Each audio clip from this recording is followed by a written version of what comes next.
Day 3 with the Herotab M802, which is also known as the aPad IMX515. This is from merrymobiles.com, and right now if you buy one of these 8-inch tablets, you've got Android 2.2 and you get this free flexible keyboard, which is actually quite good. So if you want to be browsing sort of casually in your kitchen or wherever, you can sort of wipe clean this keypad, and it is actually quite a nice little keyboard.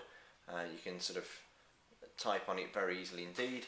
I can sort of browse to our site. There's no huge key presses needed. You don't have to stamp down on it.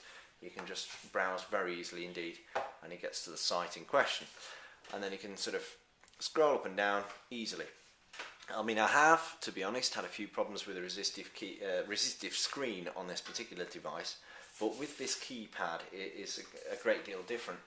I mean, I can pop it open here. I know I've shown you this on a previous video, but I can show you the actual device itself now that I've got a swishy new tripod, which should mean more stable videos. But here's the device itself, 8-inch screen as I mentioned before. We've got the keypad plugged in here through the USB attachment here which they give you.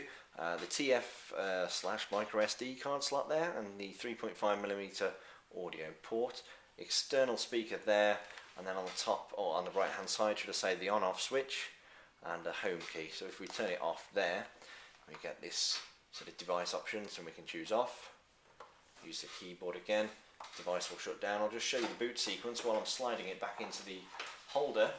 This leather case that they give you, apparently it's leather, sort of pops open like that, and you slide it in like this, and it closes like that, and then this sort of holds itself closed with a magnet inside, so you won't find it flapping open. And that's how you sort of hold the device when you're walking around. And that's actually, I did show it you on a previous video, open like that with the stand out like that, but you're actually supposed to swap that round and put it on there. I didn't realise that, sorry about that, but there you go. I'll turn it back on again now for you, and we'll show you the boot sequence.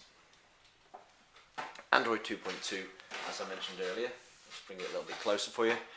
There's the Linux Penguin, Android loading up. Doesn't take that long. Of course, being Android, it flies in fairly quickly. We've got the button on the front here as well, which you can press to go back out of things, very much like an iPad. As you can see, the design, when I showed you that just briefly, the design is very similar to an iPad. So we can use the unlock screen there. We can sort of browse fairly easily. It's just on the Wi-Fi now. I can type in URLs very easily on the keyboard that comes free.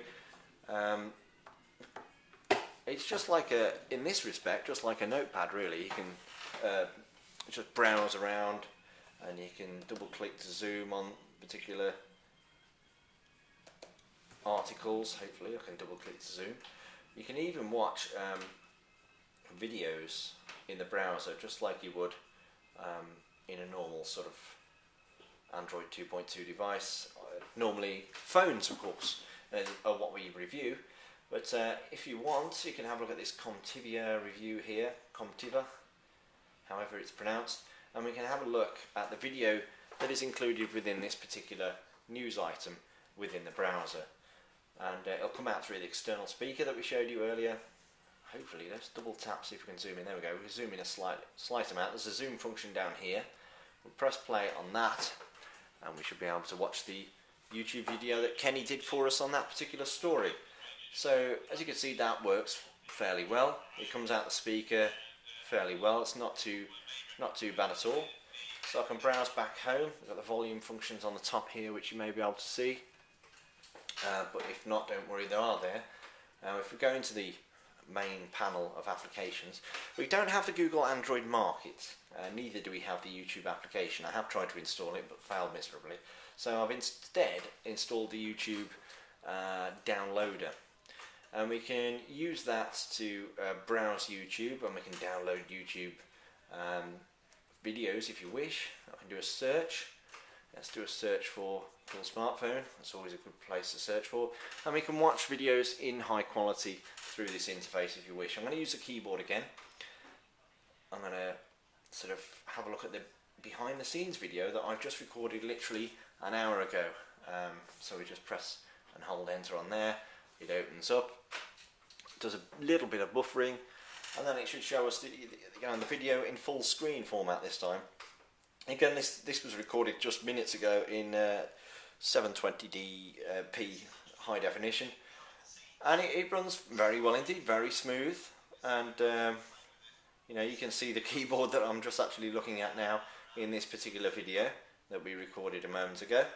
So that's a great way of watching YouTube videos. So if you do want it again on your kitchen worktop, you can use that.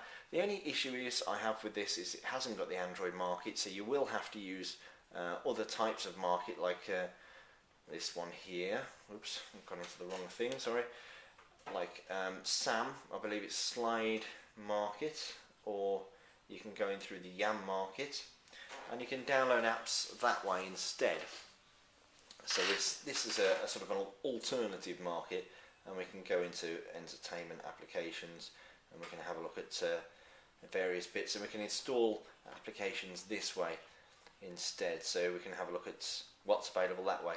So you haven't maybe got the accessibility that devices with the Android market have, but for browsing it's okay, but if you don't mind doing a bit of hunting for APK files and installing them that way, it's not too bad at all. What I have also installed, if we just have a look, and we haven't got GPS, so the maps are out of the question. We haven't got Bluetooth either. Not that you probably wouldn't want to use Bluetooth, but we can use it like a picture frame. We can load our gallery in there, and I'm going to try and get a Beep player or My Player running on this to see if you can at least watch live television, something of that nature on here. But you've got all the standard things on here that you'd wish to have.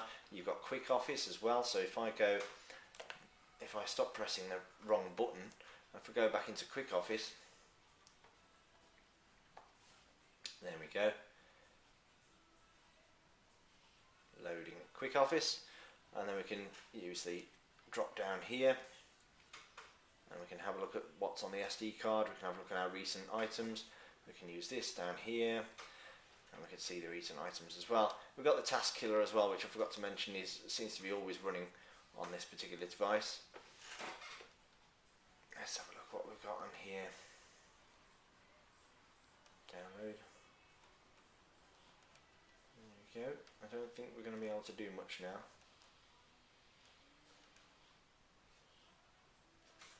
Okay, but if you did have a document on here, you can edit it that way. So it's an okay Android tablet. I would like to see the Android market on here because I reckon it helps a great deal. I would like to see a capacitive screen, but for the money, for standard browsing, it's not too bad, but I wouldn't like to perhaps pay too much for this particular Android device, but it will do standard browsing, and if you don't mind doing a little bit of poking around and a little bit of searching for the relevant applications, then it can do other applications too.